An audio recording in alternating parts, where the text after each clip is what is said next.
All right, what's up, guys? We are back with another podcast episode, and this week we're going to be talking about bringing back the Chasing 5-0 series. Some of you might not even know what that is because of how few of those I actually did, but I have some updates. I want to talk about that. The Boomstik and edge guards coming loose, the Lifetime ball a little bit, the Sypik Triton 3, and then our main topic we're going to talk about this week is how do you find the right paddle for you? I think we're going to break down just the things that are the most important that you should prioritize first, and then kind of what is, you don't really need to worry about it so much, and just help you guys kind of simplify it. Because I think when you understand some of these things, it makes the buying process much easier than if you're just to look at the whole paddle market. Definitely. So, all right, let's dive in. First, we're going to kick this off, and I will have a question for the audience. Just give me like 2-3 minutes here, and the question will be there. But Chasing 5-0. So this was a recent thing. So for those of you who don't know, I had started a series sometime last year. I think it was last year, right? I can't even remember. I'm pretty sure it was last year. It wasn't this year. Yeah, it definitely was not this year. It had to have been. I started this series last year, and it was basically just going to be about like, hey, here's my journey getting to 5-0. And the thing that I severely underestimated was how difficult it was going to be to do that series and also do all the normal work that I do. Yeah. And so it just kind of fell off, and I never did much with it. Like occasionally I'll post some tournament wins, but had a tournament win recently. I've already talked about it. That was in mixed doubles. And then I was like, okay, how many months are left in this year? Because now I have dedicated partners. I have like a consistent mixed partner, and I have a consistent men's partner, and all of us want to get better, and we all want to play tournaments. So I was like, okay, it would be fun to bring this series back and hit every single PPA for the rest of the year. Probably not the challengers, probably just the remaining PPA tour stops, minus Sacramento at the end of this month, because that was a little bit too soon to do this. But basically, the goal is there's like 120 days left. Actually, I think as of today, there's 120 days left in the year. So I got 4 months to try and hit 5-0. We're at 4-7. You're already smiling. You have some smug thing you're going to tell me in just a minute. I see that smirk on your face. I don't even want to know what it is. And so anyways, I talked to my partners and I was like, hey, look, guys, I want to do this series. It would be fun if we all went to these tournaments. And I was thinking, they'd be like, like it's too much money, or, I don't have the time for it. And they were pretty much immediately like, oh, dude, let's do it. And I was like, well, that was easy. I was like, that was pretty much the only thing that was going to convince me to not do it is if they couldn't go, because I don't want to do it with random partners. That's fair. I want to do it with people that I'm training with, and and we're all kind of close and duper. Like me and my mixed partner, identical. My men's partner is like 4'9". So like we could also potentially all hit it 5-0 at the same time. Anyways, all that to say, I kind of want to turn this into like a doc series is probably too strong of a word, but it's also not as casual as a vlog. Like I think the goal will be to have 2 episodes for the remainder of the 2 episodes a month for the remainder of the year. So bi-weekly, and it'll go over like, here's what the training's been. And then if there's a PPA we went to, here's what happened at the PPA. There's some like other YouTube series I've been getting some inspiration from that I think would make this kind of fun. So what I like about it this time is, one, you and I have more systems in place for work. You're offloading more of the edits from me, so I can focus on some other stuff. So that'll help. But also with only 4 months, there's like a deadline, which I think is good for 2 things. One, it's a little more pressure. It makes the series a little more entertaining. Like, hey, there's actually some stakes. This isn't just, hey, can you do it in 3 years? It's like, hey, can you do it in a couple months? And then 2, you're still trying to hold a smile down. I don't know what it is you're going to say, but I just keep I'm sitting here nice and polite. I'm listening. Okay, anyways, so yeah, I think it will be fun. And to me, I'm almost viewing it as more of like a personal project rather than like, I mean, it is for work, but this is almost like I want to do for myself, because in the entire time I've been playing, it's just been like paddle reviews, which will still be here, just so you guys know. It's not going anywhere. But I kind of want to do something that's like, hey, this is more for me. Like I want to grow as a player and document the journey and kind of see what could happen. So, all right, tell me the joke you're going to hit me with. What's so funny is I don't even have a joke. I'm just listening to you, play, Bro, you were grinning like you had something you were saving up. I was laughing a little bit inside, but I don't got any jokes this time. That's crazy. I just think that it's going to be potentially a really cool series. Yeah. At least with the plan we have in mind for what it's going to look like. I'm just excited to see it unravel and potentially become what we want it to. And I think it could be really cool. And I don't think there's really many people doing anything like what we have in mind. And so I'm just excited to see that potentially unfold. And yeah, I think it could be really cool. Yeah, I'm really excited for it. I think I don't know, it's going to be interesting to see just how the, balancing, because the training will obviously go up. Like right now, I'll drill like Monday, and maybe Friday if my body's feeling good. But now I kind of want it to become like a 3 days a week, more consistent, like working on other things off the court too. Like obviously, I've been working a lot just on my body recently. Like my back's been doing a lot better. Continuing things like that to make sure my body can handle this for the rest of the year, because it's, potentially a lot more training and hitting that I'm used to, combining it with work. So I don't know. I'm really excited. But the main question I have for you guys this week is, as we're working on this series, I want to know what you guys are most interested in. Like, one of the things as I was working on this series, if you guys haven't figured this out about me already, is I'm very much a perfectionist. So like 2 nights in a row this week, as I had this idea, I was like, okay, I'm going to map out this whole idea. I'm going to figure out exactly how I want to do this. And we're going to do this as good as humanly possible. And then I was sitting there and I just started to overthink everything. I was like, okay, what if we had like all these cameras on these different courts at these events? And what if we were doing this, and this, and then we were traveling for this? And I was like, dude, you're just overcomplicating this. You need to just start. And I give this advice to people all the time. I'm like, you just need to make the content and figure it out as you go. So what I'd like to know is, if you guys have watched stuff like this, I'm thinking like Paul Lee or Friday Pickleball or any other people who have been doing content that's more gameplay related, not related to reviews. Like, what do you find interesting? What things do you see in those videos that you're like, like I could do without this. I don't need to see this or hear about this. Because right now, the way I'm seeing it or imagining it is, if there's no tournament, it's okay. Hey, what have I worked on for the last 2 weeks? Like, what have I been drilling? You guys get to see some of the actual on-court stuff, kind of like a little bit more documentary style. And then also just some off-court stuff that's like, hey, here's what I'm thinking right now. Here's what I've been seeing in my game. I've been watching some matches. Like, here's what I've noticed. I've seen improvement, or I've seen improvement go down. Like, that's kind of the style I'm thinking. And then when there's a tournament, obviously recapping what happened to the tournament, all the different matches. Was there drama? Was there not drama? But I don't know. I was just sitting there thinking, you know what? People might not care about some of this stuff. So maybe we'll just ask and see if people have an opinion. Because if people don't care about certain things, I don't want to put it in there. I don't want to waste people's time. It's like, these would probably be kind of longer, anywhere between 20, 30 minutes is my guess. Maybe even longer if a tournament was super crazy. Mm-hmm.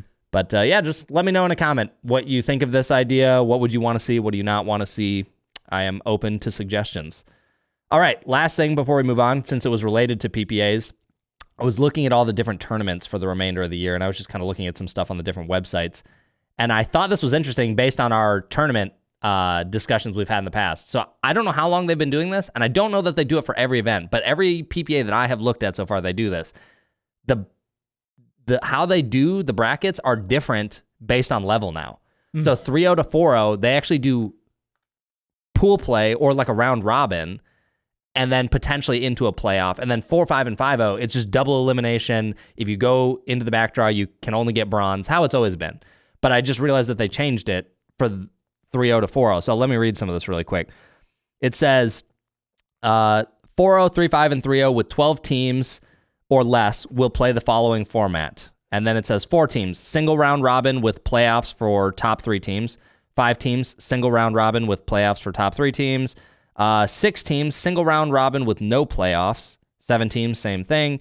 8 teams, 2 pools of 4, single round robin with playoffs for the top 2 teams from each pool. And then it's just similar variations of pool play and how many people are getting eliminated, all the way up to 12 teams. So at 12 teams, it's 2 pools of 6, single round robin with playoffs for the top 2 teams from each pool. So you eliminate quite a bit of people there. I assume that would put that'd put you right in the semifinals after pool play. And then if there are 13 plus teams, they will do double elimination where you can't come back around. So I don't know on average for all these brackets if maybe they're always over 13 and this is like they don't really do round robin. But I just thought it was interesting scrolling through this. I was like, I didn't realize that for 12 teams or less, they were just doing pool play. And I think it's interesting because of the conversations we've had, which is generally speaking, the highest level of players like you don't care about pool play. Obviously, they don't do pool play in qualifiers. Right. But below 4-5 or even some 4-5s, like it's really disappointing to go spend all this money to travel to a tournament. You go 0-2 and you're like, cool, I'm here for 2 more days and I have nothing to do. That sucked. So I think doing pool play where they get games and I guess just that they get more games. Like you solve the issue by just doing 2 different formats for 2 different brackets, which is what we talked about. Like just do 2 different things. Exactly. I think this is the smartest way of doing it. I think tournament directors for local events out there should follow this same method. Like, I don't see why you wouldn't. Again, I get it. Like, different levels want different things. Like you said, I've talked to people who want to get as many games in and have a completely different view on tournaments than I do. Like, I've played so many tournaments and PPAs and events that playing games there does not excite me. Potentially winning excites me. Yeah. So if I lose, I just want to be done. But if I'm winning, I want that to be leading to a bracket to a finals to win. So here's a question for you. So I don't know, because I haven't ran a tournament, I don't know exactly how this would work time-wise. But if, let's say, a local tournament can't do the higher level division where it is exactly like the PPA, where it's like a full double elimination bracket, you go to the back draw, you can only get to bronze, because like that can go for a really long time depending on how big the bracket is. If for a local tournament, if they don't have the time for that, would you be okay with skipping pool play, but then it's just single elimination? Like you, and maybe then it's 2 out of 3s for them. But if you lose like 1, 2 out of 3, you're just done. 100%. Okay. That's what I would much rather have. Screw pool play for the level that I'm at. Mm-hmm. If it's only single elimination, you lose your match, you're out. Great. Do it 2 out of 3 to 11. And if you lose, you're gone. And then, you go to a bronze and have the semis and whatever. So here's another good question then. So if they can't do 2 out of 3 and they had to do games to 15, would you still rather it be single elimination for 15, or then would you potentially want some pool play to get warm? I would say at that point, single elimination to 15, but by the time you hit semis, it has to be 2 out of 3.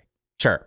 But the early rounds, yeah, you'd be mostly okay with that. Yep. Okay. Yep. I mean, it would suck, but if that's what it's got to be, I'd rather have that than pool play. Got it. So again, I get it. I have a much different view on this than probably 90% of people, or even more than that, like 95% of people, especially watching this, like 4-0, 4-5 and lower. I get it.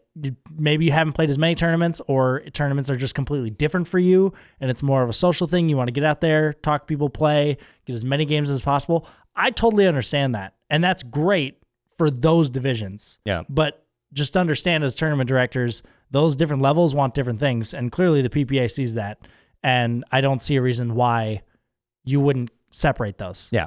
And yeah, I think it's as simple as that.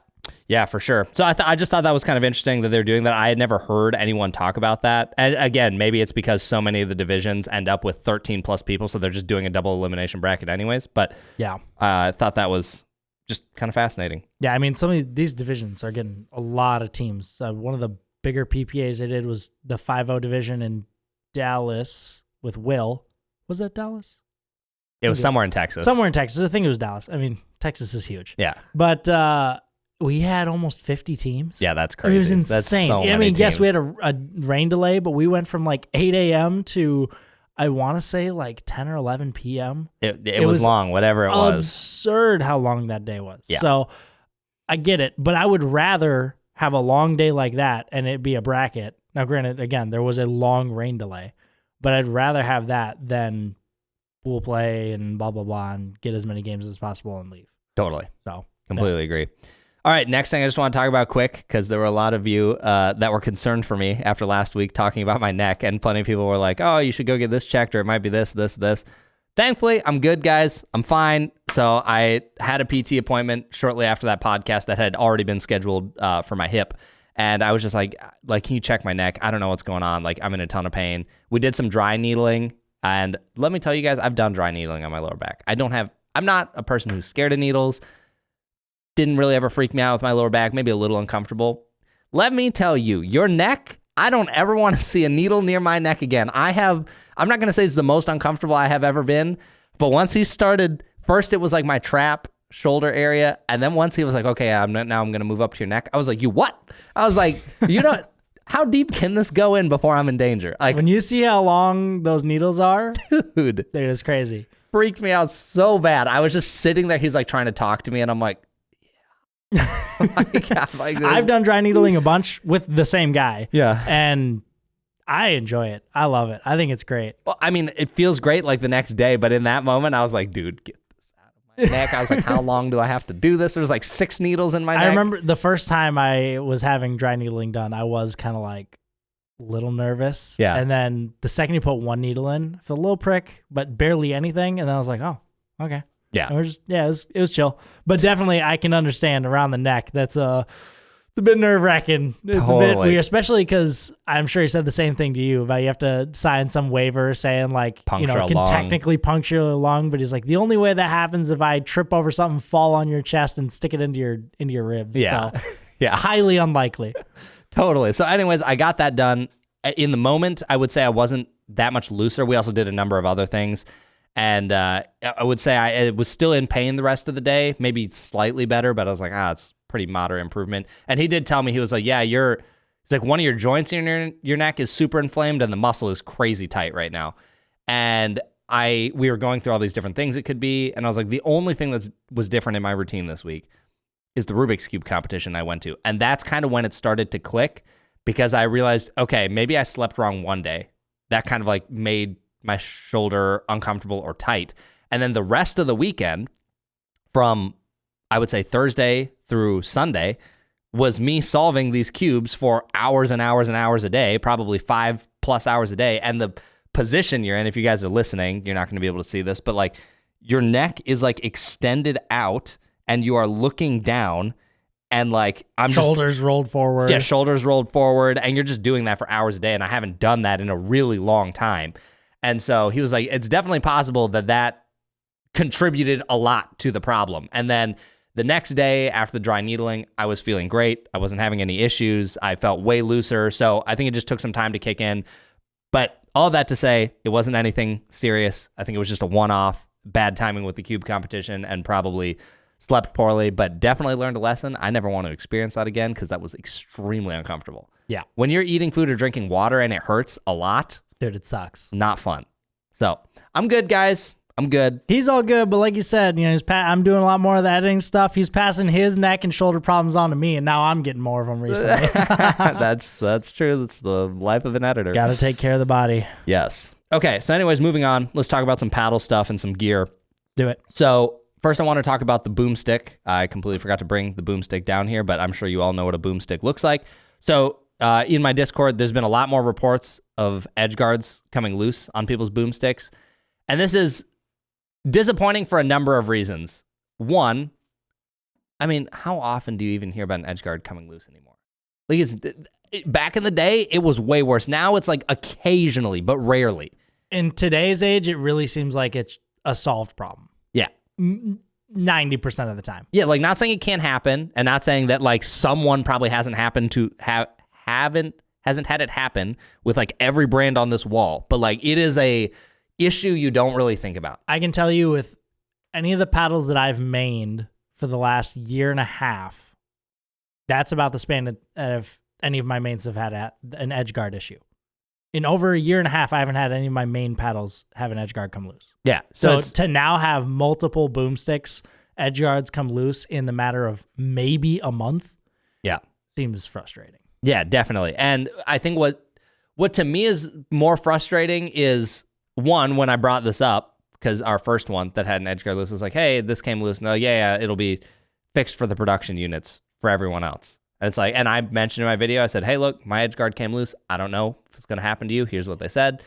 And now there's all these different people having edge guard issues. And now who knows? Maybe this isn't that widespread, but I have had multiple people message me on Instagram. I've had people in the Discord saying it. Like, it does not seem like it is an uncommon issue. So to me, it's disappointing for a company that has been known for like, hey, we take QC really seriously. We want durability to be a big priority. And then like your most expensive paddle, you're having like the most trivial issue, which is a loose edge guard. Like, it seems like it would be the easiest thing to fix. Yeah. Which is hopefully after all these complaints are seen, it's like, okay, we just got to add more glue. And hopefully that's it.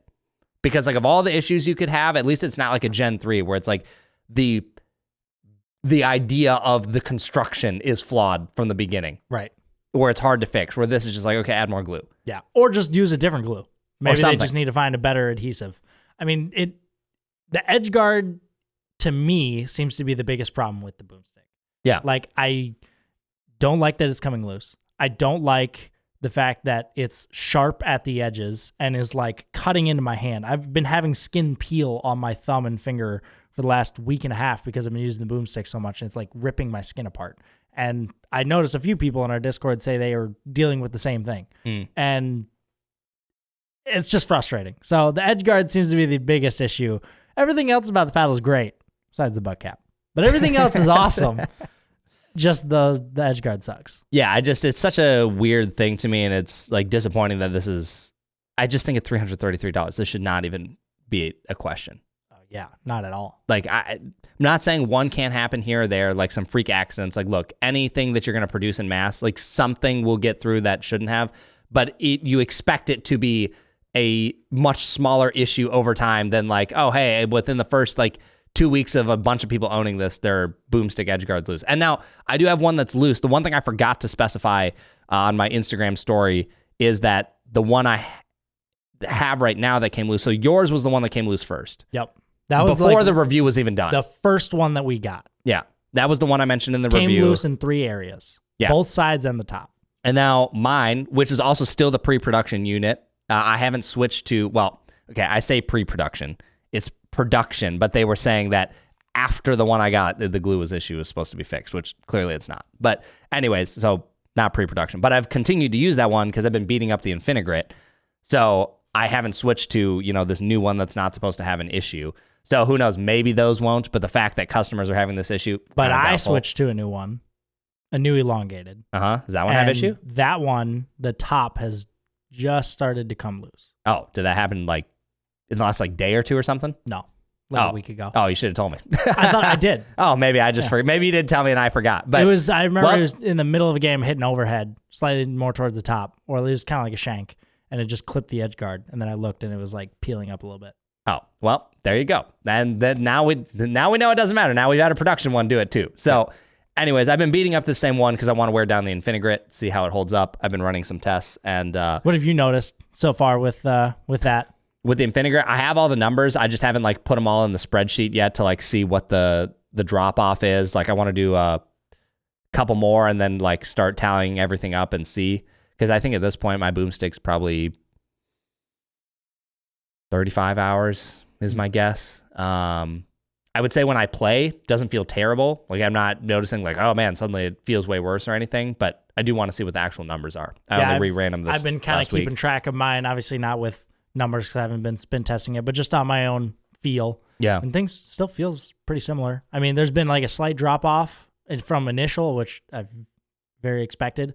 But it seems to have kind of leveled off. Yeah. It'd be interesting to see because I mean, if edge guards keep having issues and Infinigrit doesn't hold up, yeah, $333. Like, paddle's awesome, but for $333, it's awesome because those things shouldn't be a problem. Yeah.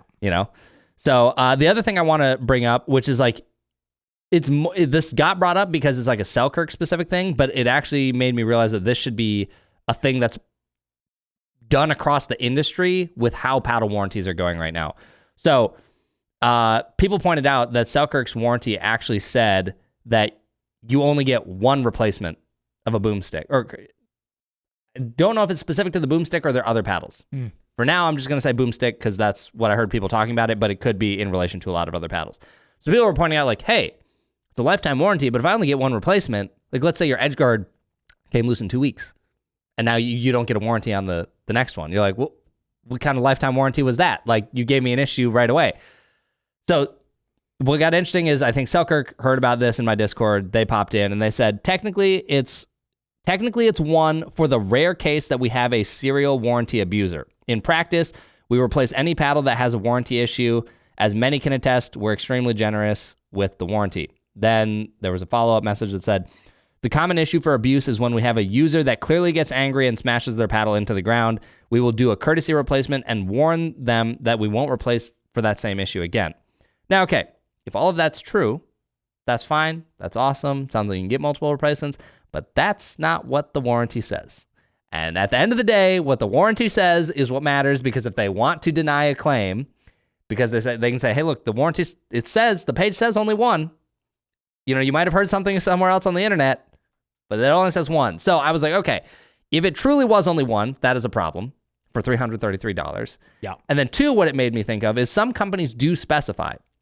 For example, Yola now says, we will give you up to 3 replacements. So you get a 1-year warranty after you register with the NFC chip, and then you get 3 replacements. So at least you know what the number is. With Selkirk, it kind of feels like it could be 1, it could be 5, but you don't know. And like I know Thrive says on their website, hey, only 2. I haven't looked through all the companies to see how many people actually list how many they will give you, but I think it should become standard practice that if you're going to have a warranty page, you should list how many that you get so that it's not ambiguous. That, or just list exactly what they just said. Like, make it clear. Like, if that's what you're going to hold it to, for people who are serial paddle smashers and, it's just very obvious that they're trying to warranty a intentionally broken paddle. Yeah. Like, just state that. Because for the people who don't do that and are buying it under the pretenses that they like what they read, and then it's something completely different, like that's not cool. Yeah. Like, I think you just need to make it as obvious as possible what the rules of the warranty are. Yeah. Especially for something that's this expensive. Yeah. And to me, I also just think if it's going to be $333 in a lifetime warranty, like maybe unlimited replacements is kind of ridiculous for the lifetime of the paddle. But I'm like, it is $333. And I'm like, at a minimum, I feel like it's got to be 5. Yeah. Minimum. And that's assuming these edge guards stop being an issue. Like, edge guard almost shouldn't even count if it's happening within 2 weeks, So like, I don't know. It just made me think that warranty pages for consumers should probably be a little bit more clear. And I appreciate the companies that do clearly list because then you know. And here's the thing. I'm not trying to rag on Selkirk for their warranty because talking to other friends, I know Selkirk is very generous, like they said, with their warranty. Yeah, They're I've seen it plenty of times. Very good about their warranties. So I'm not trying to throw shade at them by any means. But for something this expensive, having, like, again, just one paddle, it just doesn't feel right. I had more of a thought and then I kind of lost it, but it feels like you're trying to use the forward-facing, like, line of lifetime warranty as like a kind of catchy, like, oh wow, that's a nice feature. But then in the fine print, you're not really reading that. Now it's like, do you really trust that your paddle's durable if you're only going to offer one, but you're also going to use the marketing value of a lifetime warranty claim? Yeah. Like, it kind of feels like a bait and switch. It also just feels like it should be more of like instead of saying one replacement, if you're going to go by a case-by-case basis where you're worried about the serial abusers, which we all know, I've seen people who are like that. I've watched people throw their paddle and then a week later they're like, oh yeah, I submitted that for warranty. And I'm like, what do you mean you submitted that for? I watched you throw it into a fence. Like, that's not a warrantyable thing, dude. Yeah. So like, obviously those people exist and they cause problems for all the consumers that are behaving. But to me, if that is the small minority, then I think you should take that on a case-by-case basis and just say like, hey, look, we'll just keep replacing the paddle, but if we think you are abusing the paddle, then we are not going to give it to you. Like, that is the verbiage I think it should be, rather than we're going to say 1, but if you didn't abuse it, we'll give you multiple, but if we think you abused it, you only get 1. Like, you're punishing a larger group of people on paper than the people you're trying to prevent from the thing you don't want them to do, in my mind. Yeah. So, yeah, I think hopefully they update that. Hopefully other companies start including like, hey, here's how many paddles we're willing to warranty.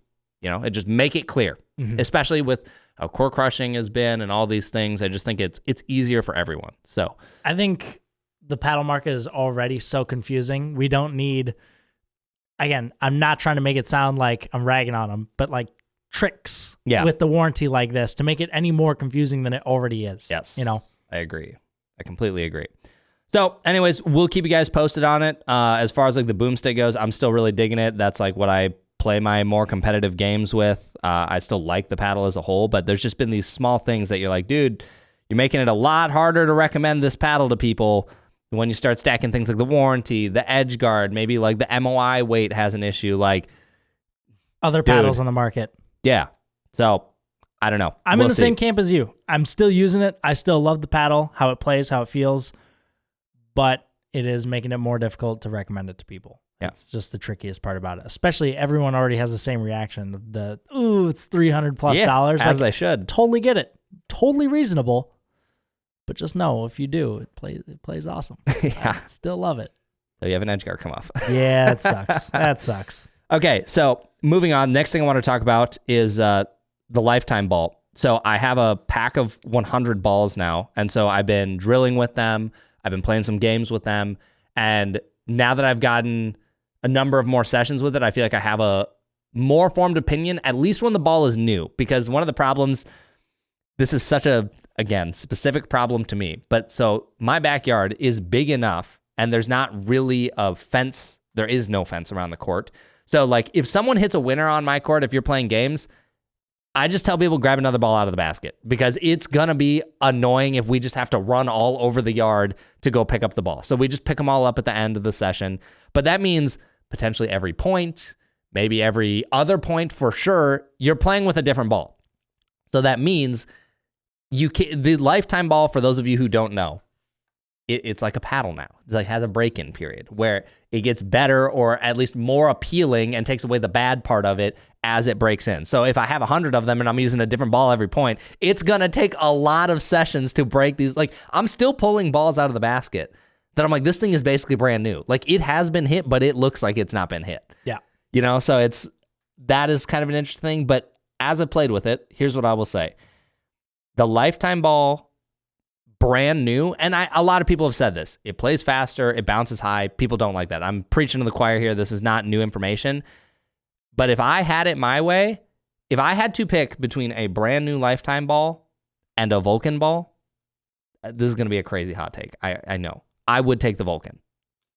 We're finally getting a convert. No. Join my side, friend. Here's the thing. Join the light side. I still need more time for when the ball is broken in, because I have recently hit like a handful of points where we were using a broken in ball, and like the super bouncy, super fast feeling like definitely goes down. So I for sure think that's real, but I haven't had like a week of this for me to give a full opinion of how I feel about when it's broken in versus other balls. Maybe I'm going to start carrying one of the broken in ones around and just say, like, if I'm not playing at my court, be like, hey, we're only using this ball, so I can start getting some better opinions. But I really don't like how bouncy it is for a couple of reasons. One, the ball just bounces higher, so the game just feels different. A lot more balls are attackable, which is just kind of something to adjust to. You think you hit a good drop, you didn't hit a good drop because it bounced so high. And then the other thing too is, like, recently, at least at my court, like the paddles on my court are Pro 4, Boomstik, Quanta. Like, it's all the like hottest paddles you can buy right now in terms of power. And playing with the lifetime ball when it's brand new just gives me flashbacks to when paddles were really hot. And I'm like, dude, I haven't seen an overhead fly that fast in a minute. Like, so we slowed the paddles down because we didn't want the game to be faster, but now we sped the ball back up. Now, I don't think we're back where we were with like the mods. I still think we're below that, but it's fast when that ball's new. Acceleration is slower, for sure. The instant acceleration with a small swing, definitely lower, but it's reaching a point where it's getting not dangerous in the physical sense, but dangerous in the sense of the speed of the game. Mm-hmm. And I think it's reaching a point that's not great. Yeah. I mean, everyone already knows my opinion on the lifetime ball. I'm going to try and play as nice as possible right now because y'all already hate me for it, but that's fine. I just think like I was quick story about playing a recent group we had here. Like you said, the ball breaks in. I think it goes from bad to worse, but interesting. I don't think I'm there yet. We had a buddy. He's 6'3". We had a ball. And he grabbed a new one and he's like bouncing it. And he's not even throwing it hard, but he's just kind of bouncing on the ground and it's literally bouncing up to his chin. Yeah. Okay. 6'3". That's bouncing pretty high. Then that one, like you said, gets launched back of the fence. Grab another one. It's more of a broken in one. He kind of throws it down. It doesn't even reach his hand. It doesn't bounce above his kneecap. I mean, it is practically dead. And the issue I find with that is, let's say you go to a PPA. Yep. Pros get a new one every time, right? So they're going to at least have that consistent, fast, high bouncing. They can get used to that. But you as an amateur are going to play a match morning, going to be fast. It's going to be probably cold in the morning, 8 a.m., especially if it's outdoors. It's going to be flying fast. Then you might get one that's been used over the weekend 20, 30 times. And now you're going to have one that doesn't bounce above your kneecap. And all of a sudden, drives that are flying past your head are staying 2 feet inside the baseline, and it's just going to be completely different. So this whole consistency in the ball is non-existent when you play PPAs at the amateur level. Now, if you're playing with your own rec groups and use the same ball, that's a completely different story. I won't even get into that. But if we're talking about going to tournaments and using this ball for the amateur experience, do not even try and tell me that it is going to be consistent. This is one of the things I was thinking about after, because I was like, okay, so let me just think about tournaments here, especially because of the Chasing 5-0 series. I was like, I'm just thinking about this stuff. I was like, okay, I guess I agree with everything you just said, which is that it will be different, because if you're getting brand new balls and then later in the day they've been used a bunch and maybe the temperature goes up, like it's just going to be different. And now look, this is not like a new phenomenon. Other balls have the same thing. Franklin's get slower as you use them more, as they've been baking in the sun. Like they're better out of the box. People like them when they're newer, but they don't like it. Like, but to me, what I think it is and again, this is a developing opinion. This is not like once I have more time on a used lifetime ball consistently, I'll kind of finalize my thoughts. But right now, what I'm thinking is the disparity between what the ball is new and what the ball is broken in is more different than what we've had with any other ball. Exactly. And I think that for a PPA would, like, I was just telling someone yesterday who I was drilling with, I was saying, or they were saying, I can't remember, basically, I would rather have my own lifetime ball that is in a good state. Like, let's say it's got 10 games on it. Bring it to that PPA and like ask my opponent, I've got a ball. It's got roughly this many games on it. Would you rather use this or would you rather use the new one? Because in my mind, I think everyone would rather use the slightly used one. And when has that thought ever come into your mind in the last 3 years of playing pickleball? Yeah, it just never doesn't. Once has that even become a thought in your mind. But now, with this new ball that is so beloved and praised by everyone, that is now a thing, which I just hate. Yeah, the thing that I think I still differ on you on is, because I've gone back and forth with some of the Vulcan balls, like when like paddle testing, I'd rather do it with a Vulcan right now, because I feel like that's what I'm used to assessing paddles on. And so like I don't want to hit a brand new lifetime ball and then be like, oh yeah, this paddle's like super hot. And then it's like, oh wait, no, it's the ball that made this super hot. So still kind of using Vulcans. I just totally lost my train of thought. Something about the bounce. Oh, to me, I do think that when a lifetime ball is broken in and when it is brand new, I still find that the bounces within those states are more consistent than a Vulcan. A Vulcan, I feel like you're playing games and all of a sudden it's like it practically rolled, like you're playing at a PPA indoor Las Vegas, and then other times it jumps up really high like the Vulcan. To me, I haven't experienced like the bounces being weird with the lifetime ball. Now, if I went straight from a new one to a brand new one, yeah, that'd probably throw me off within the same game. But if I was using like a brand new one for 2 whole games, I haven't personally had it happen yet, where I think the balls or the bounce is all over. Sure. But to me, it's like playing the way I describe it, and this is I'm exaggerating a little bit here. But the thing I keep telling people is like, you know those quarter machines and you buy those super bouncy balls and you throw it on the... That to me is like what a brand new lifetime ball feels like. 100%. It's like a rocket. When have you ever seen someone who's 6'3" take a ball and bounce it down, just kind of throwing it like you're getting ready to serve, and it bouncing up to your chin? Yeah. It doesn't exist. One, what was interesting with him is I feel like he was picking up on this, like without us even saying anything. It wasn't like you were sitting out there like ragging on the lifetime ball the whole time. Oh yeah, I keep my mouth shut. He was just kind of bouncing. He was like, why is it bouncing so high? And I was like, yeah, dude, it's like a bouncy ball. So I think really what the lifetime ball is, as I've played with it more and more, is just like every single ball on the market. There is pros and cons. And for certain groups of people, those pros will outweigh the cons. And for other groups of people, those cons will far outweigh the pros. This is how it's been with every single ball in pickleball. The Franklin, its pro is like, it doesn't really break. It doesn't really have that bad bounces. It doesn't like, it's just a pretty good ball, but it gets ridiculously slow. So if you're in Florida, yeah, have fun playing with a Franklin. You're not putting a ball away. So you're probably going to want a faster ball down there. Like maybe you're going to want a Dura, even though the Dura, it would turn into an egg very quickly, just like the Vulcan does. Personally, I think the Dura was worse about turning into an egg. I feel like everyone forgot how bad that ball could be, but it was fast. That's what people liked about that ball. Vulcan, kind of somewhere in between those two, not as fast as a Dura, not as bad as Franklin in terms of how slow it is, but you would get those like crazy bad bounces occasionally. But otherwise, I like the ball. I like the color. Mostly liked how it played. If it just bounced more consistent, I'd like it. But every ball is a set of pros and cons. Selkirk ball, same thing. People complain about it going out around being an egg, but the ball doesn't really break. So awesome. It, like in the cold weather, it seems to be a much better ball than hot weather. Like I feel like people don't complain about the out of roundness in cold. Sure. It's mostly the heat. But yeah, that's what it is. It's a bunch of pros and cons. If you are someone who plays rec games and you're like, I can use the same ball for literally a month, and like you get it to the broken in state you like, that for that group of people, it's awesome. For tournament players, I think they're going to have a slightly different experience based on what we talked about.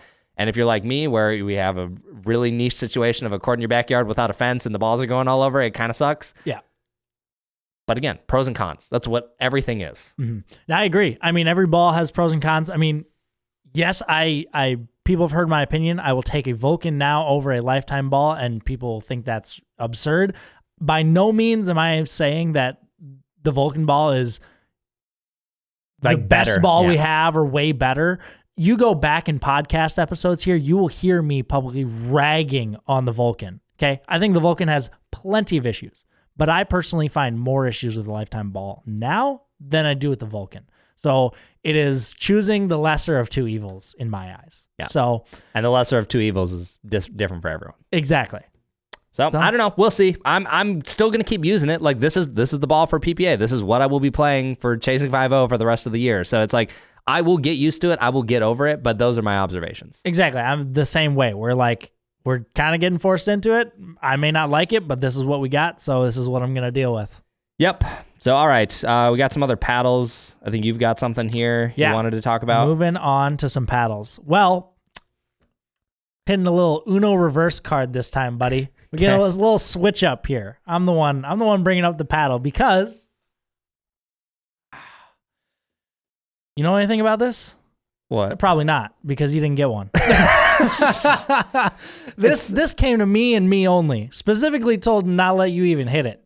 So for those of you who aren't watching, can't see it, I think I saw something like a clip on Instagram maybe of like Braden, this kind of happened or something. Aaron and Kyle, I think, brought it up and Braden had no clue what was going on. So there's a Gherkin paddle.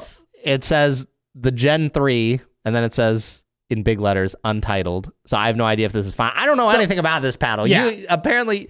They sent me all the marketing stuff. They sent everything to me. They kept you in the quiet. I think this is funny. The co-hosts are finally getting some love from somebody out there. I think, honestly, the co-hosts got to unionize. We gotta fight back. Okay. We need better. Let's hear what you guys want. Let's hear the demands. Look, we need to have a board meeting first before we come to you guys with stuff. But this is a good start. Look, I just appreciate that somebody out there is showing us the love that we deserve. Okay, we can't be shoved in a closet for too long. Sure. Well, you come back and let us know when you've unionized and you got demands, because we'll replace you guys faster than we replace a Vulcan ball. Oh, easy there, buddy. Easy there. Yeah, you have fun filming your Chasing 5-0 series without me. Okay, maybe I got to take that back. But anyways, a little bit on the paddle. It's a Gen 3 style paddle, EVA foam ring enhanced. I do have some issues with it. First off the bat, for those who are watching, I do think that the graphics are infinitely improved over the Nightshade. They took some feedback on that and ran with it. What, you mean you appreciate that it doesn't say Gherkin like 500 bajillion times in every crevice of the paddle? Exactly. Keep the name of the paddle or your brand name to just one, please. That's great. Or at least one on each side. Yeah. That's great. So much more simplified with the design. I don't think it's the best design, but I think it's much improved. From what they sent me and they said, it is just supposed to be that comes in 3 shapes: wide body, hybrid, and elongated. They sent me an elongated because they know I play with elongated paddles. That's why I prefer. Has an arrow curve top, and they're just supposed to be, they come lighter stock so you can personalize it. That's intended to be that way. I played with it. Do you know what the swing weight is? Not on this particular unit, but on the spec sheet they sent me, the elongateds were listed at 116. So honestly, that's not very reasonable. That's reasonable, but we've seen lighter with like the Quanta. So, but but that's like super outlier. Exactly. On average, this is lighter than most elongated. Yeah. Playing with it, I felt like it was pretty much very similar, or just like the Thrive Fury. Very similar, foam enhanced Gen 3 style paddle, bits on the stiffer side. Most Gen 3s are. So honestly, nothing that looks special. Like 10 millimeter cells, CFC face. Okay. My biggest issue with it, and I've said this with paddles in the past, don't reinvent the wheel. Handles are already, follow tennis. Tennis has been around forever. We got good handles. Why try and change it? They did something to the handle here where it has, you're not supposed to touch it. Oh, I'm just kidding. Gosh. It flares out and is really bubbly, like not just at the butt cap, but where your bottom 3 fingers rest. And it's like ribbed. Yeah, it's ribbed, but not in a good way. It just expands so much. It's like a 4.25 inch grip circumference, but then it gets way bigger halfway down the handle. It's like variable. It's like a little thinner at the top and a little stockier at the bottom. Exactly. And I'm just not a fan of that. So to the companies that have tried to change the handle in the past, it didn't work for them. So why try and change it now? Like Pro XR tried that, and then Zane came in and said, hey, get rid of this crap. Get rid of this. And they finally became big. Yeah. So I think the handle, leave it alone. Yeah, I don't like that. But everything else about the paddle seemed all right. Like it wasn't anything that special. Is there a price on it? I don't think I saw a price anywhere in the spec sheet. And currently this is kind of a prototype unit. So it's really interesting. Okay, so it's like not even finalized. Exactly. It's not fully finalized. So is that why it says untitled? I think so. It didn't really say in the thing they sent me, I think. Gherkin trying to get prototypes on the podcast. You know what? I might have to, the hosts might have to take a stance. Any companies that associate with the unionized co-hosts might be blacklisted from the podcast. Dang. Just kidding. Hey, watch out, brands. Watch out. It's getting real out here. But yeah, so far, honestly, I guess it probably just depends so much of like what, like with paddles these days that are doing similar constructions. Like I haven't even hit this thing, so I don't have an opinion on it. But I feel like so much of what,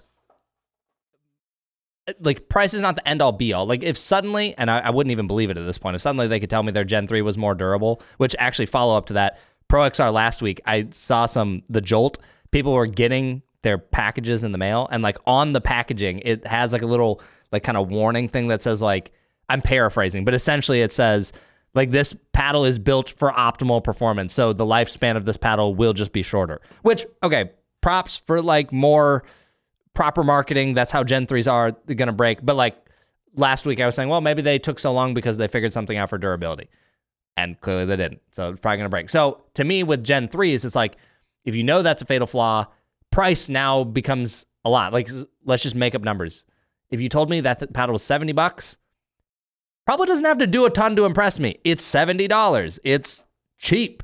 If you tell me it's $150, now I'm thinking, okay, you're competing against a Friday Fever, you're close to a Thrive Fury, and there's probably a handful of Gen 3s that I'm completely blanking on at this point. Now you pass $200. Okay, well now my expectations are going up because you're alongside some other really good, so price when you are building similar to other paddle companies becomes a big determining factor. That is like the differentiator, unless you've got things like a crazy good warranty or something. But you know what I mean? Yeah, 100%. I totally agree. I think in today's age with the Gen 3 construction, now there's starting to be so many of them. If you're in that upper $100 to $200 range, like there's almost, unless for some reason you've cracked the code that no other brand has been able to figure out on durability with Gen 3s, there's really not, what's your reasoning for buying that paddle over any of the others? Yeah. It just really isn't much, unless you have a great warranty, which I don't really think there's going to be many brands out there that are going to have that for a Gen 3, because all of them know that they break. The only company that seems to have done it, we don't have the paddles yet, but Engage, they're the only one that said, hey, we'll do a lifetime warranty on this. Exactly. And we haven't even gotten to test that yet. So we'll see. But yeah, so at the moment, I'm kind of on the fence. With the handle and the other issues, it's not my favorite paddle. And I'm just kind of falling out of liking Gen 3 construction paddles, even in terms of feel. I think they feel good, but now with these new full foam cores, floating foam cores, I much prefer those. And especially if you can get a Quanta for $100. If this is more than $100, and by this I mean the Untitled, I would much rather take the Quanta. Sure. Especially if both of them are kind of oriented towards being lighter out of the box, customizable. Like that's both of their MO. Quanta all day. Sure. Sure. Yeah. I think that makes perfect sense. Market's getting tough. It is getting it's getting competitive, that's for sure. Which, speaking of the next one, which is another Gen 3. So a lot of you guys have been asking about the Sypik paddles. I only have the Triton Pro 3 right now. Shout out to, hang on, why am I blanking? I should be. Sorry guys, I'm just gonna look this up quick. Unlimited Pickleball Zone. I just wanted to make sure I got their naming correct. Yeah. So, and my friend who had linked me up with them, shout out to him as well. So they hooked me up with a paddle, and then I should have the Avatar like sometime this week, if I'm understanding correctly. It might be next week, but they're gonna get me that paddle. So, and that's I think it's the one QD is using. It's the full foam core. So maybe some. If ours doesn't sound like the most core crushed, hollow, giga broken paddle straight out of the box I've ever seen, I'm gonna have a lot of questions. Yeah, their paddles do sound crazy in their Instagram clips. If you've watched Kwong hit with his brother or Duke at all, you know what I'm talking about. Yeah. So we have the Triton Pro 3 here. This is, to my knowledge, it's a Gen 3 style paddle. I don't know how deep the foam ring goes. I want to say it goes like all the way. I think it's like almost full float. It's either full floating or like all the way down is what I thought it was. Don't quote me on that. I couldn't find anything online right before this, but I swear I've seen that somewhere and I just can't remember where. So got the paddle. A few things to know about it. One, the price is $250, I believe. I'm going to verify that, which I think, like we were just saying, for some of these Gen 3 style paddles, like that's a tougher spot to be in if you're going to come out with a Gen 3. Like the price is only going down. Yeah, so $250. And a couple interesting things about acquiring these. One, I don't know that discount codes are a thing.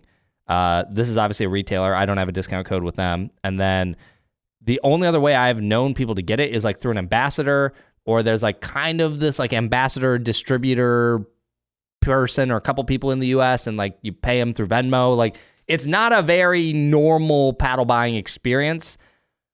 So to my knowledge, $250, what you're going to spend for If this. you get your hands on one of these and you go through the hoops to do so, you're doing it for a statement piece. You are a big fan of Kwong or Sypik, and you just want to support the brand, and it is a statement. To pay that much money for this paddle, obviously can't say much about the Avatar yet because we haven't hit it, but specifically on the Triton Pro, it's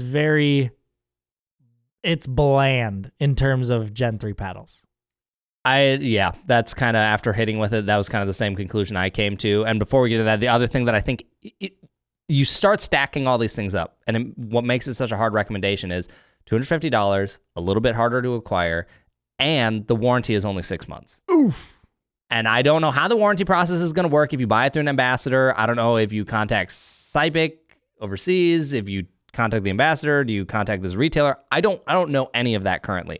So 6 months, $250, like the Thrive Fury, $200, 6 months, $50 less. And now, obviously, they're not the same paddle, but I think for people looking into Gen 3s, of some of the Gen 3s I've hit in recent times, this one was definitely on the low end of excitement. Like when I hit the Thrive Fury, I was like, dang, this thing thumps. Like it hits, it's loud, like it goes. This, to me, if I had to sandwich it between paddles, I would say above a Friday Fever out of the box, but below a Thrive Fury. And there might be some other couple Gen 3s you could sandwich, but like that's my range right now. Like the Friday Fever was definitely all cord out of the box. Maybe it breaks in and adds some weight and you can get it to hit harder or whatever. But out of the box, that's how it hits. Out of the box is only a small step above that. Yeah. It's like not a super exciting Gen 3. It was very tame. I was less than what I was expecting a quote unquote Gen 3 paddle to feel like. After hitting it next to obviously more upper end power paddles. I mean, I would imagine this is advertised as a power paddle. It did not feel like it. Yeah. I felt like I had to swing pretty hard to get the ball to the baseline. I would have, for me personally, I would have put like both versions of an 11.624 above this. Yeah, I'd say so. Yeah. I didn't, and now look, power is not the end all be all, right? Like I think it's fine to be in the all core category. I think there's a lot of people, because I don't want people to just think, oh, power is the end all be all. I feel like how power is talked about, but it's more, I think what it is the expectation when you see a certain build, and then like price, higher price has typically been associated with the power paddles. Like if you want a control paddle, you can spend $100 and get a top tier, amazing control paddle. You want an all-core paddle, anywhere between $100 to like $160, awesome all-core paddle. But there's just no reason nowadays to spend $250+ on a control / all-core paddle. Yeah. Like there's no point. You could buy 3 Vatic prisms. That's it. Yep. Yeah. So why would you spend that much Friday money? Fevers, if you want more in that all-court category. You know, it just, so that part I think just makes it really tough. Like just as I was hitting this, I didn't really have anything performance-wise that I felt stood out in a way that made me go, yes, this is like, it has like such a good sweet spot, or it like spins the ball like better than anything I've ever hit. Like maybe if it did those 2 things, maybe I could recommend it. But I just thought those things were fine. And like if you touch the grit on this one, like I've heard people say like theirs feels like it's the most ridiculous grit ever. This is fine. I mean, it's like gritty, but it's not insane. So I'm sure it just varies. It's definitely, at least our unit is definitely on the upper end. Yeah, definitely on the upper end, but not, wow, this is just the most crazy thing I've ever seen. But I will say, one thing I'm going to give them props for, their handle is awesome. Handle is solid. I like this handle. This is probably feels like it's about 4 1/8, and I like how the bevels are. Like that, Gherkin, take notes. You know what? Actually, let me say this. Sypik nailed the handle. You know what I'm gonna start doing on the pod? What? I'm gonna start doing handle reviews like Dave Portnoy does pizza reviews. I'm gonna give it a little 1 hole, 1 twist, and this one gets an 8.3. 8.3. This one gets an 8.3. The Gherkin, that thing gets a 3.4. Hey, below 3.5. Yeah. So that one's bad. But that's good. Yeah, I do like this handle. I think they did well with that. Downside, pretty ugly. The paddle's fine. I get over it. It's fine. Yeah. Like I'm not offended by it. But the questions I have with this: will it break in? I mean, it's a Gen 3. It almost certainly will. But is it more like some of the Gen 3s where you have to hit it for a week or 2 and then it's like not broken, but it's like, oh wow, it's like it hits different now. And then it's on its last leg. So that's a question to have. Like maybe people have been using them longer. They have a different opinion. Like these are our first impression. Me and you both hit it for a couple games and this is what we got so far. So maybe that opinion changes. But I just think when you combine that it's more expensive for a Gen 3, it has a shorter warranty, it's harder to acquire and potentially warranty, and there's other Gen 3s, like I just don't really know who I'd recommend it to. At this point where this paddle's at, it's not UPA approved. So No. It is, isn't it? No, these are almost definitely UPA approved. I'll look that up. No, Sypik is on that list. It might just be the Avatar, but they have UPA approved. Oh, paddles. okay. I mean, I just didn't see the UPA stamp on it, and I just didn't. Oh, it does. Okay, so currently, this could change. Just keep that in mind. It is currently only the Avatar. Okay, so speaking purely on the Triton, not at the moment UPA approved, and I'm only going to give my opinion on what I currently have and not what is potentially promised, and that is a quote from a well-known YouTuber that we both like. I would much rather spend $50 less and get a Loco that's, if we're comparing things that are both only USAP approved, that in my opinion has a better sweet spot, spins the ball just as well, more power, and is just overall better. I would much rather, and more than likely better durability based on construction. For your money, you're saving $50, and in my opinion, getting a just much better paddle. Yeah, I would agree. Like if I put a Loco up against this, I would take a Loco. I would, and you have more shape options. So I think the Loco is just a much better option than this. Yeah. Now again, if you just really like the brand and really want to support it, and like it's kind of a statement piece, like this is kind of something exclusive and cool you get to have. It's kind of like importing a right-hand drive car. Yeah, right. Like it's kind of cool, not many people have them, and it might not be the best car or the most convenient or best performing, but it's kind of fun and cool to have, because not many other people do. So if that, butters your biscuit, then by all means go ahead, jump through the hoops and get one. Yeah. It's not going to be the worst performing paddle. That's not what we're trying to say. It performs just fine. Yeah, I would say it's not even that the performance is bad. It really just comes down to the combination of things that you're going to deal with relative to other paddles. It is an annoyance to get and deal with, and the amount of money you have to spend comparatively to what you can get your hands on easily. Yeah. For the same amount of money. Yeah, completely agree.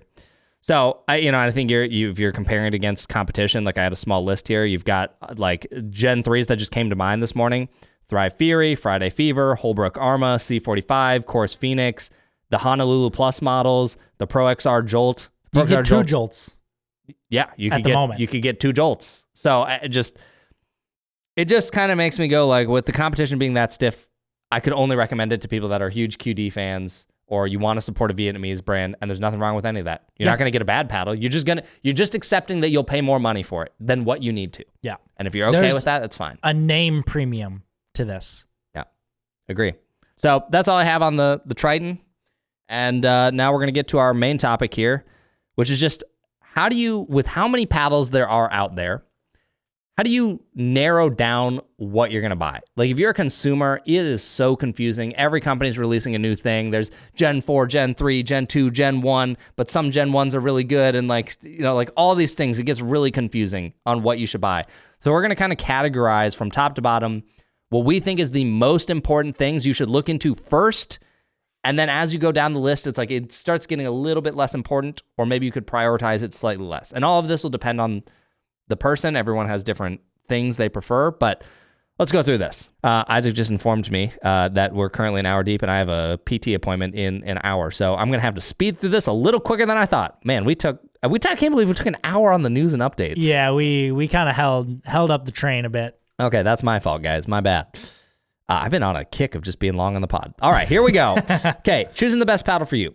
Number 1 is price. The first thing you need to understand if you're new to the pickleball paddle market is that price does not always guarantee that you get a better performing paddle, a more durable paddle. Price does not guarantee that much. There are some instances where, yes, price is often associated with a better warranty, but like, you can buy a $100 paddle that a pro can use. You could buy a $330 paddle that a pro can use. Like, you don't have to spend a lot of money to get a good paddle. So if someone tells you, oh man, for $100 you're never going to get a good paddle, wrong. That is just objectively false at this point. Agreed. So figure out what your budget is. I would say the main price ranges are about 100 and less, and I would say about 100 is where you start getting a good paddle. You can definitely get good paddles. Like, for example, one paddle we haven't really gotten to cover a lot. I can't even remember what it's called. I'm completely blanking. I think it's the Ace 1. It's a Gen 2 paddle, $40. Oh, yeah. For $40, it's going to be fine. So there are good paddles that exist for lower than 100, but generally 100 is about the cutoff. So let me cut in real quick, and I'm going to ask a question that I get all the time from everyone that comes up and talks to me about paddles. Okay. And I find it quite funny. What is the best paddle? Yeah, it doesn't exist. That's the question I get all the time is, what's the best paddle? It just doesn't exist because there's too many options and there's so many things stylistically, which is what we're all going to get into, but you can't find one. Like, even if I gave you some of the most objectively high performing paddles on the paddle market, let's go for control paddle, let's say a Vatic Prism and a 11.624 Jelly Bean. Then let's say power paddle, Boomstik, Yola, J2NF, Loco, like all these other high performing power paddles and then great all-core paddles. Like, I could give those all to people and say, these are the best. And people, like, I could give them a Boomstik and say, like, this is one of the best paddles you can buy. I guarantee I'll find someone who's like, I hate this. This is garbage. Why people would spend $333 on this?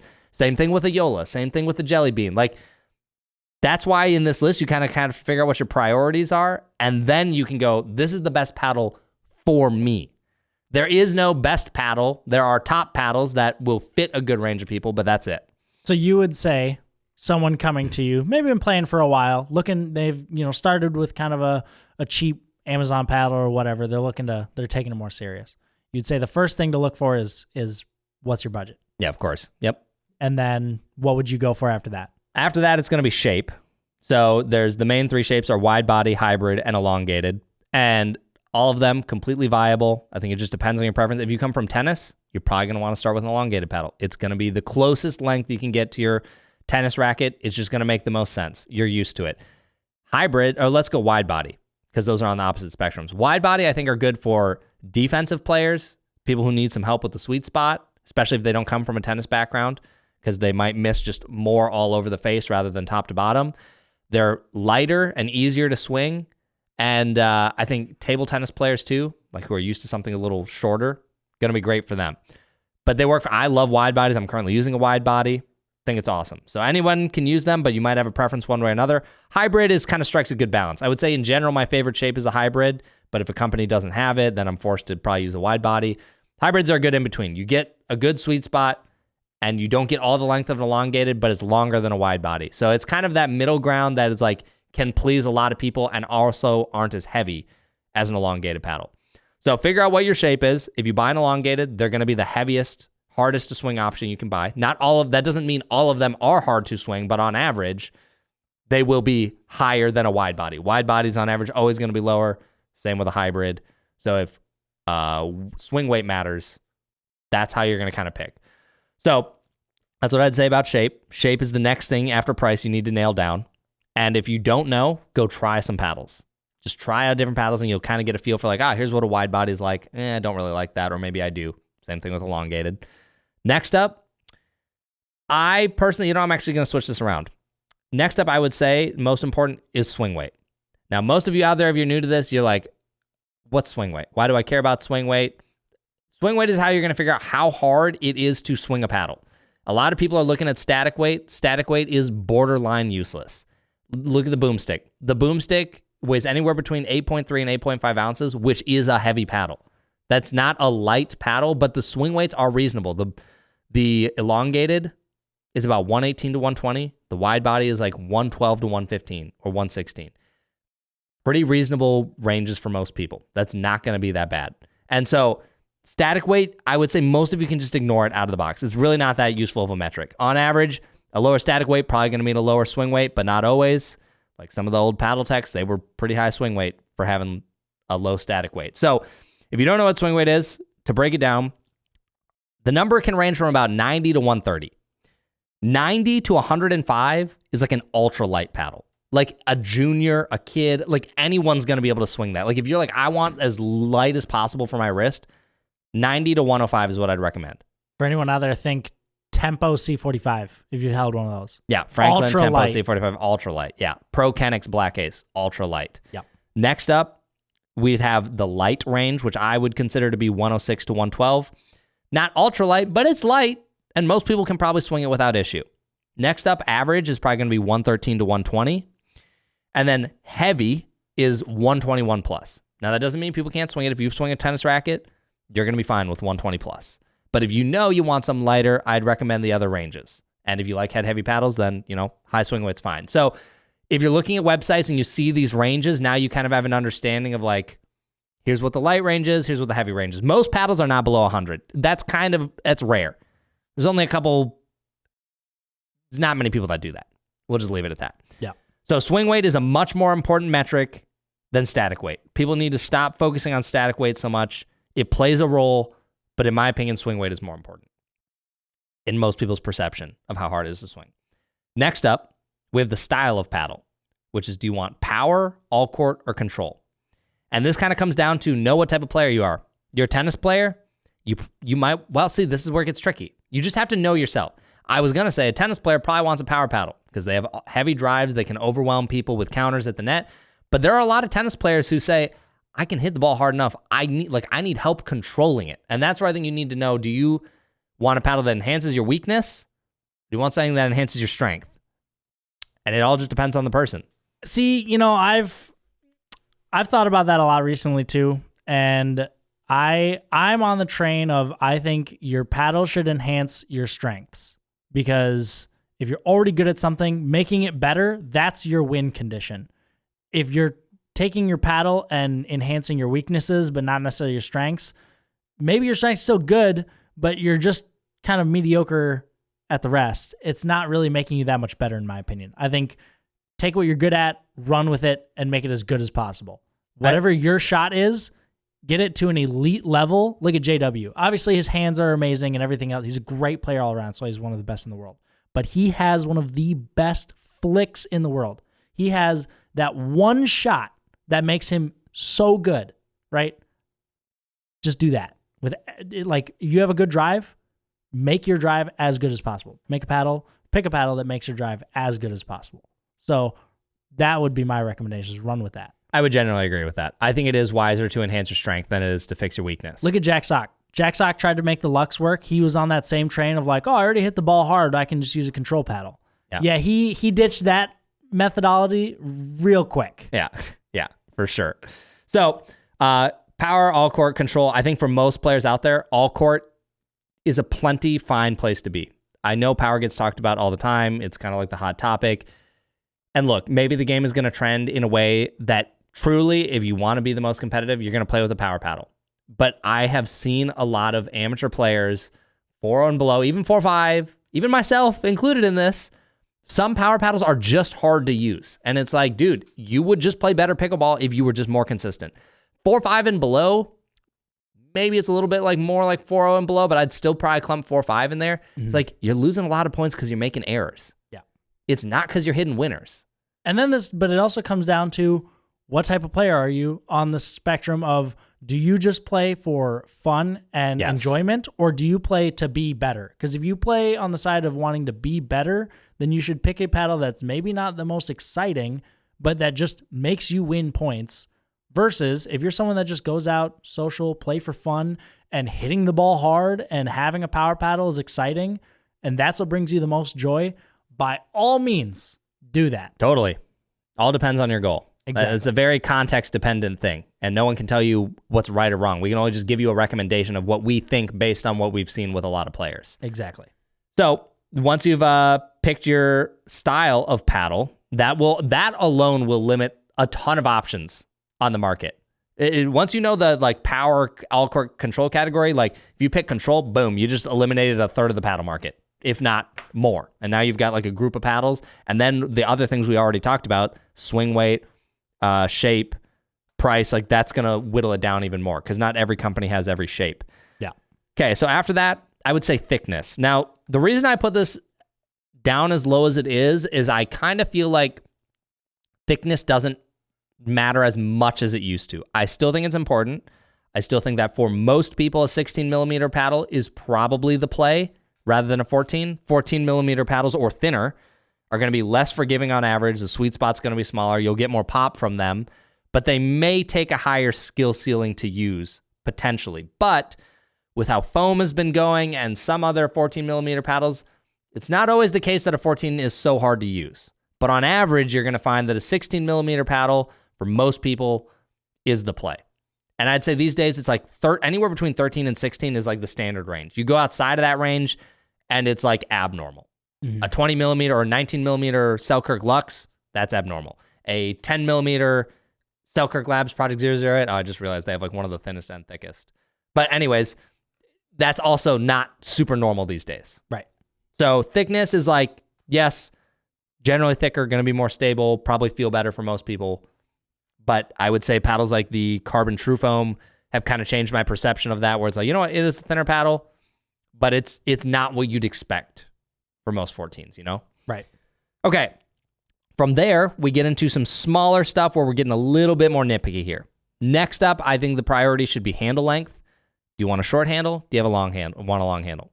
Did you play tennis and have a two-handed backhand? You're probably going to want minimum 5.5-inch handle, if not 5.75. And some brands, how they handle lengths in pickleball are really annoying, I'm going to be honest. And this is where you kind of have to watch some reviews to figure this out. But like some companies will measure as far as they can possibly go.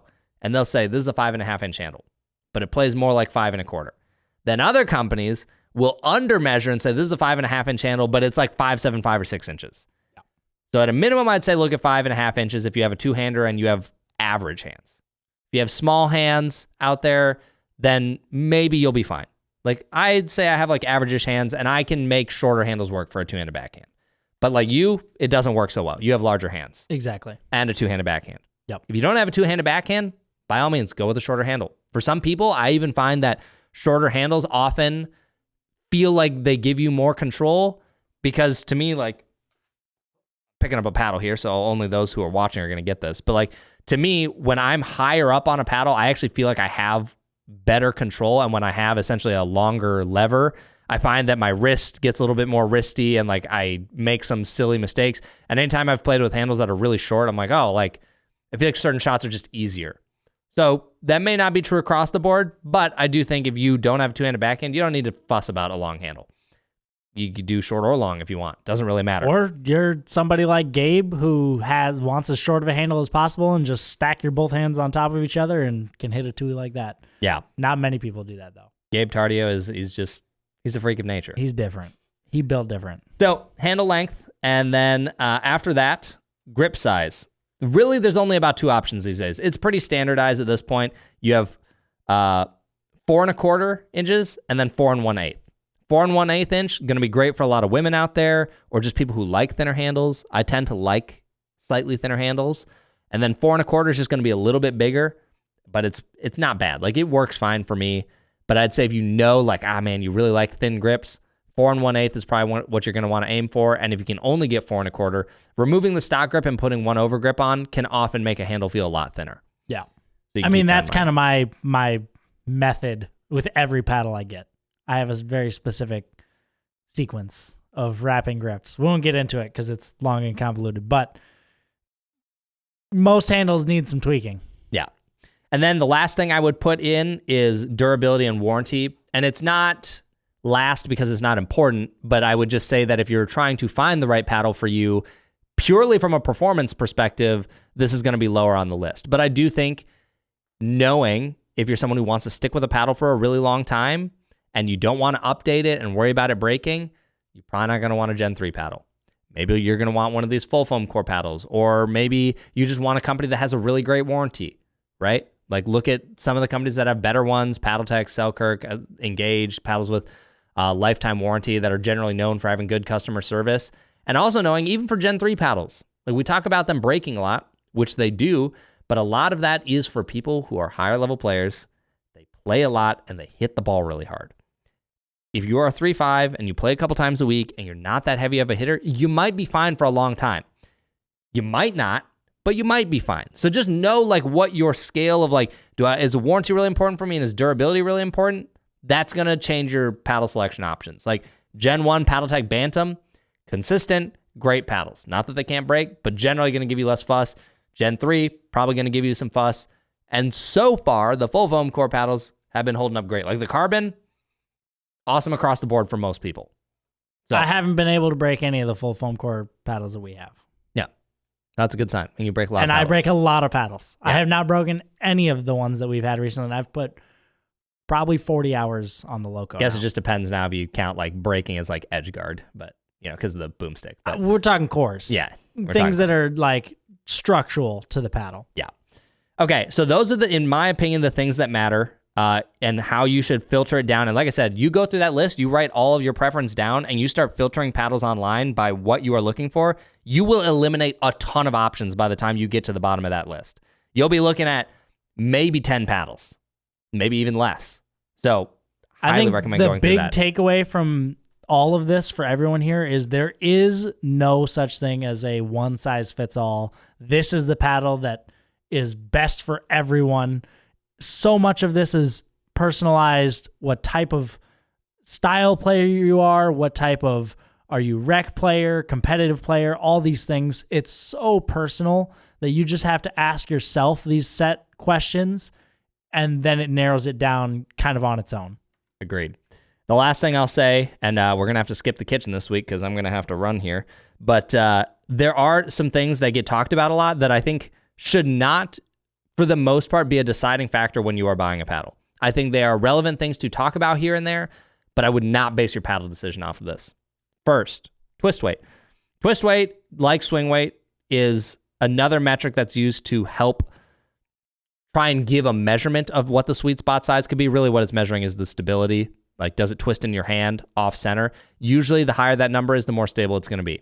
If you are 6.6 and above, it's going to be a pretty stable paddle. If you're below 6, it's probably not going to be a very stable paddle. Elongated paddles are often below 6. Makes sense. They're longer. They will twist in your hand a little bit. Wide body paddles, they have more weight at the edges. Their twist weights will be higher.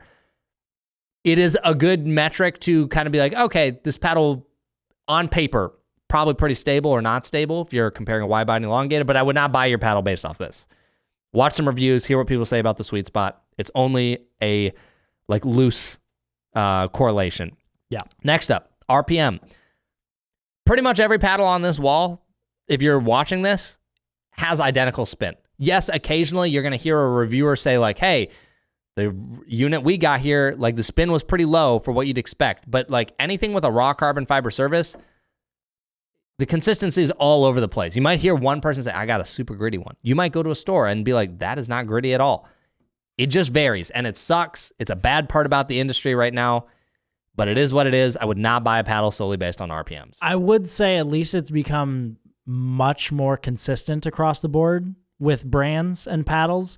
And I feel like a year ago-ish, it used to be a much bigger talking point, especially in reviews, where it's like, man, RPMs of this paddle versus this paddle, these ones were really good, these ones weren't good.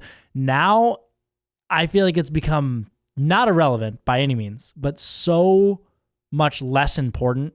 They're just all so similar. They're all so much better now. They're all even. They're all a similar playing field. Where it used to be like, okay, these group of 5 paddles are like S tier. Then you drop down to a bigger majority of paddles that were okay. And then here's a small group of paddles that are pretty bad, right? Now it's just like, okay, everything is all really good. And now you've got the small, like 2 or 3 outliers of like S+. These are just really, really good. And that's about it. Yeah. And that is not enough of a reason to buy those paddles. Yeah, for sure. And it's not even a guarantee that yours will be like super gritty or something, you know? Exactly. So that I think is the thing to keep in mind. And then the last 2 things is face material. I think this can be important if you have hit a lot of paddles and you know your preference, like carbon fiber, fiberglass.